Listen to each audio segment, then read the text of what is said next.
Hello, everyone. I'd like you to take some time to think about some activities you might do in your day to day life that cause your muscles to get tired, slow down, and be less effective. This is a question that can be asked to the students as they begin to prepare for this lesson and activity called tired muscles. Students will start by taking time to think about these activities they do on a daily basis where this is the case. This could be something they do after school, whether it's participating in sports, running around, working out.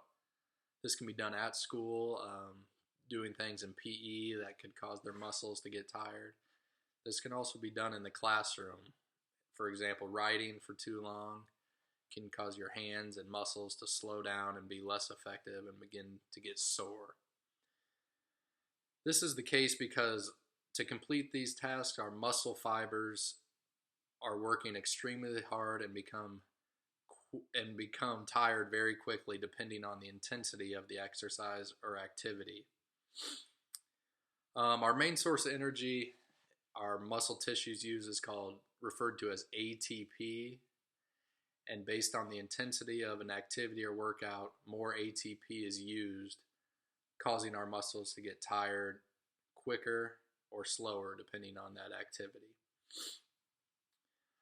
The best way to regain energy and get the muscles back working is for our ATP to build back up, which is best done through oxygen and rest.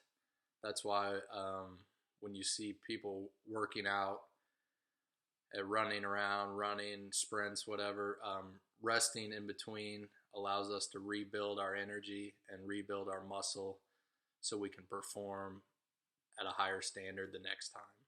So letting our ATP build up through oxygen is the best way to recover our muscles and let them get back to being effective.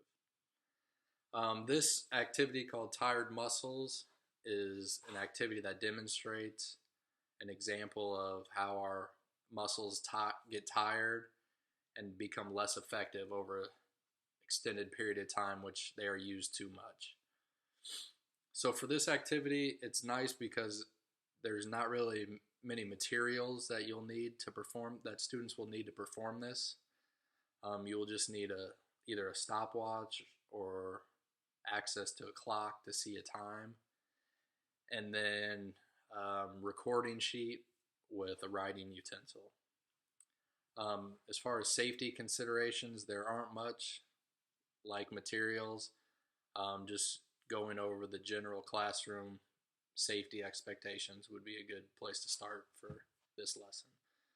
But the activity, the way I thought of it, students would be grouped up into pairs of two. One student would be performing the task while the other student is counting and recording data, and then they'll switch. So the activity is taking your open hand, closing it, and repeating this activity as fast as you can for 1 minute. And the goal of the partner is to count how many times they can open and close their hand in the first 30 seconds and then see how it changes in the second 30 seconds as the muscles begin to get tired. So let's try this activity.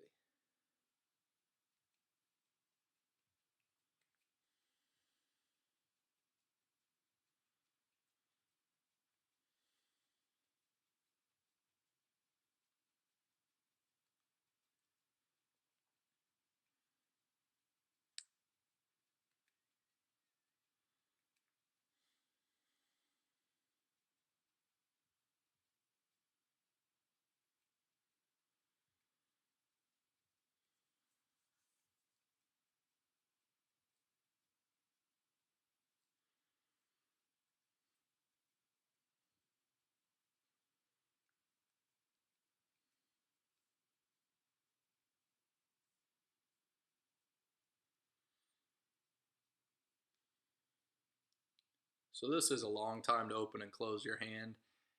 And if you try it on your own, and as students will try it, you'll see that it begins to slow down the longer you go, and your wrist, forearm areas start to get tight and become less effective.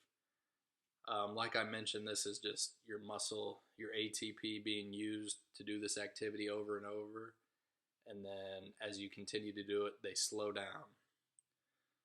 So the students with a partner will see how much this changes over the course of the first 30 seconds compared to the second 30 seconds. The first 30 seconds, the student should be able to fly through this and get it going at a good rate. And then as their muscles begin to get tired, they will slow down and they will be less effective. As a group, they will be able to record this data and see how it changes over time. And then they can begin to predict other scenarios, like maybe using your other hand and seeing if your dominant hand is quicker than your non-dominant hand, and maybe your dominant hand doesn't get as tired as quickly as your non-dominant hand. And then you can also predict on what would happen if you instead of going as fast as you can, if you slowed the pace down instead of going rapid fire. This would be something that you could do it for a much longer time because you're not going as quick and not using up as much ATP. Just like you can sprint a lot less than you can jog. Like you can jog a lot longer than you can sprint because you're using less ATP on the jog. Just like if you slowed down your hand movement, you'd be able to go much longer.